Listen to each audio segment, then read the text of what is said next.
Hey, salut à tous, c'est Julien G. Aujourd'hui, je vais vous présenter la bombe atomique de chez OnePlus, c'est donc le OnePlus 5T. Maintenant, on va s'attaquer à l'inboxing. Merde, ça se dit comment en fait? Unboxing. Unboxing. Ouais. Maintenant, on va s'attaquer à l'inboxing. Merde, mais c'est un N ou un IM? Unboxing. Unboxing. Unboxing, ouais. Unboxing. Maintenant, on va s'attaquer à l'unboxing, donc c'est parti. Donc, on a donc la belle petite boîte rouge de chez OnePlus. Donc, on a le logo OnePlus, on a un peu tout quoi. Et là, on voit Logic Pro 5, mais il n'y a pas le T parce que c'est comme ça, juste, je sais pas pourquoi. On a une petite languette ici qu'on doit tirer. Donc, quand on tire, tac, ça fait venir le téléphone. Donc là, on a le téléphone, donc j'ai choisi la version en blanc quoi. Le fil de charge, donc on a le chargeur d'origine, donc rouge. Donc là on est enfin sur l'USB type C. Tous les téléphones que j'avais avant ils se chargeaient en micro USB. Ça c'est mon premier chargeur en USB type C.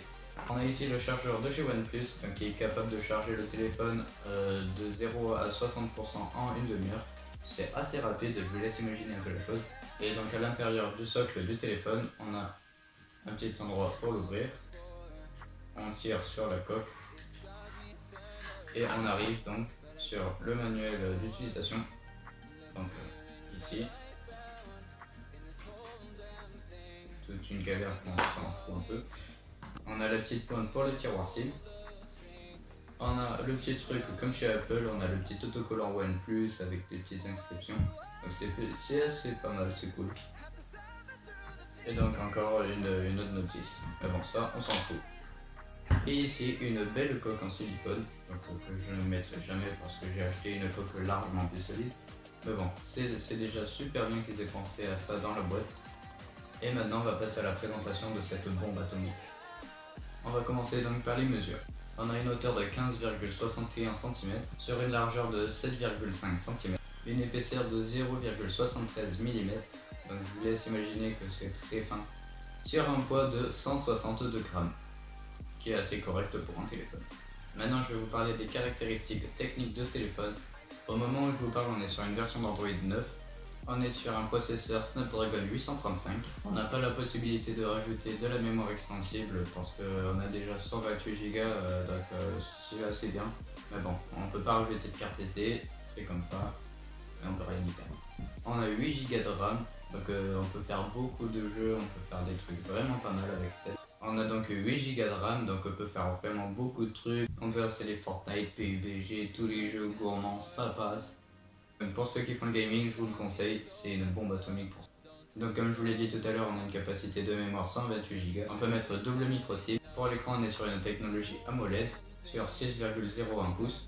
La définition de l'écran est de 2160 1080 pixels. C'est vraiment bien, c'est une super définition. Surtout pour moi qui pilote le drone en FPV et tout. Le masque zoom sur l'écran, et ben il y a une bonne définition, ça marche nickel. Maintenant on va faire le tour vu de l'extérieur de ce téléphone.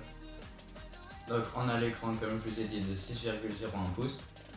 À gauche on a le bouton volume bas, volume haut. Et au dessus on a un bouton comme pour Apple, c'est le même type de truc, c'est un bouton ne pas déranger, etc. Tout ça je vais vous montrer tout à l'heure. Sur le dessous on a l'haut-parleur, les petites vis pour démonter comme pour Apple aussi, c'est la même chose.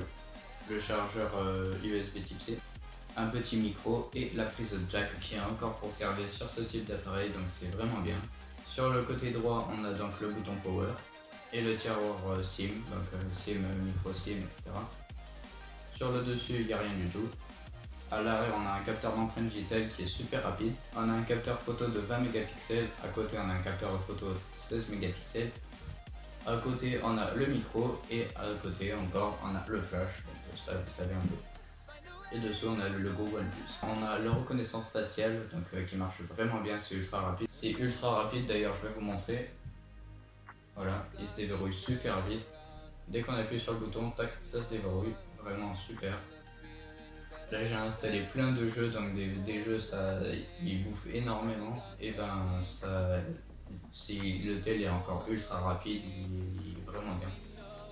Donc sur la face avant, on a un capteur photo de 16 mégapixels et tous les autres capteurs de proximité, tous les trucs comme ça.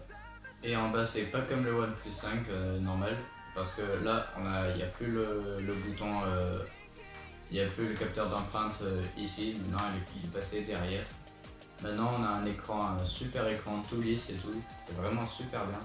On a donc une batterie de 3300 mAh, donc ça fait tenir environ 2 jours.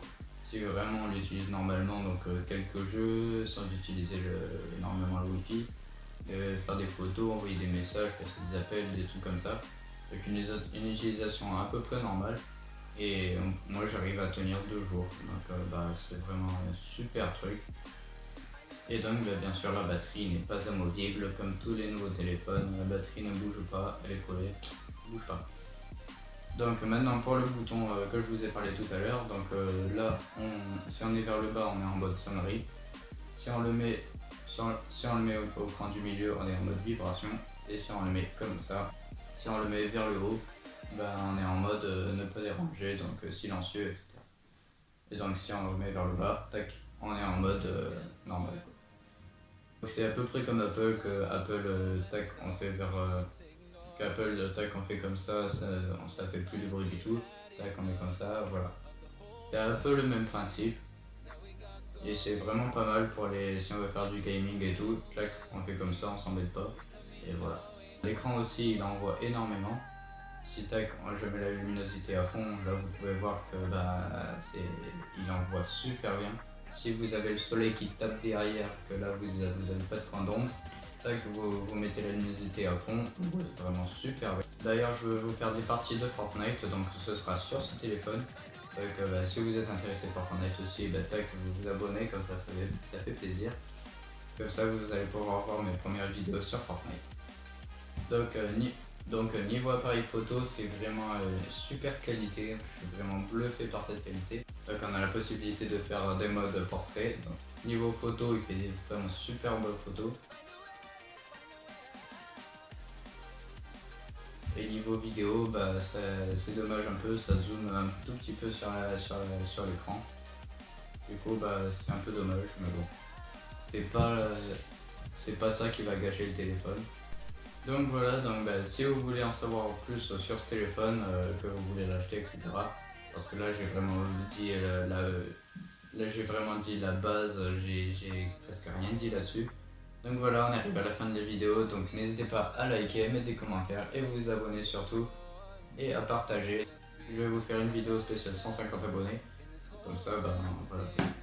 Je sais pas encore ce que je vais faire, mais bon, vous me dites tout ça en commentaire. Allez, c'était Julien G, ciao.